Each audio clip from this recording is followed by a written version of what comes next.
Aliyekuwa naibu rais Rigathi Gachagua ajipata matatani baada ya matamshi yake kuchukuliwa hatua. Hujambo na karibu kwa taarifa zetu za Kenyascope, na kumbuka kusubscribe.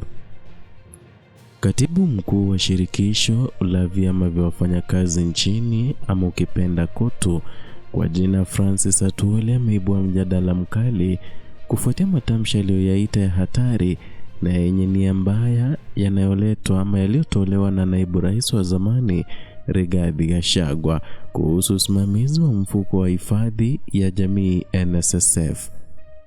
Kupitia barua rasmi iliyotiwa saini siku ya Jumapili tarehe 8 Juni mwaka huu, Atwoli alimshtumu Gachagua kwa kile alichokitaja kuwa ni hujuma ya kiuchumi.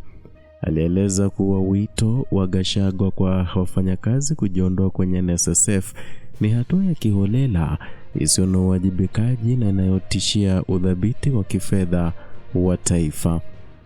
Atwoli alieleza wasiwasi wake kuhusu juhudi za Gachagua za kuingiza siasa katika usimamizi wa fedha za wafanyakazi, hasa kwa kudai kwamba fedha hizo zinatumiwa vibaya katika uwekezaji wa miradi ya miundombinu ya serikali kama vile barabara. Na katibu huyo alisisitiza kuwa madai hayo hayana msingi wowote na ni njama ya kupotosha umma kuhusu uwekezaji wa NSSF ambao kwa mujibu wake unazingatia manufaa ya muda mrefu kwa wafanyakazi. Na katika kauli yake, Atwoli alitaka serikali kupitia vyombo husika kuchukua hatua za kisheria dhidi ya Gachagua, akieleza kwa matamshi yake yanakaribia kuwa kitendo cha uhaini na kiuchumi. Alisisitiza kuwa usalama wa hifadhi ya jamii ni jambo la kisiasa, ama si jambo la kisiasa bali ni msingi wa mustakabali wa wafanyakazi wa Kenya. Aidha, Atwoli alitetea uamuzi wa NSSF kuwekeza kwenye miradi ya maendeleo ya taifa kama njia bora ya kuhakikisha usalama na faida wa wanachama wake. Alitoa mifano kutoka mataifa jirani kama Tanzania na Uganda, ambako mifuko ya hifadhi ya jamii inafanikiwa kuwekeza kwenye ujenzi wa miundombinu mikubwa kama vyuo vikuu, viwanja vya ndege na hata balozi.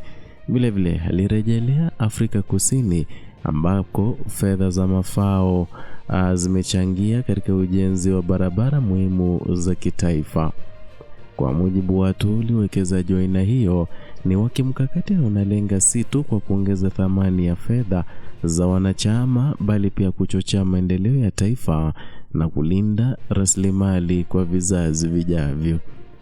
Katika hatua ya kuweka bayana nafasi ya Atwoli, alifafanua kuwa ana tena nafasi katika bodi ya NSSF tangu mwaka 2021 ambapo alistaafu rasmi na nafasi yake kuchukuliwa kisheria. Alisema ni upotoshaji kwa Gachagua kudai kuwa ana ushawishi katika maamuzi ya sasa ya uwekezaji wa mfuko huo. Kauli hizi za Atwoli zinajiri wakati ambapo mijadala kuhusu matumizi ya fedha za hifadhi ya jamii imechukua nafasi kubwa katika mijadala ya umma, huku viongozi mbalimbali wakitoa maoni yanayoashiria mgawanyiko wa kisheria. Hata hivyo, KOTU kupitia uongozi wake imeweka msimamo wa wazi kwamba maslahi ya wafanyakazi hayawezi kuwa uwanja wa michezo ya kisiasa.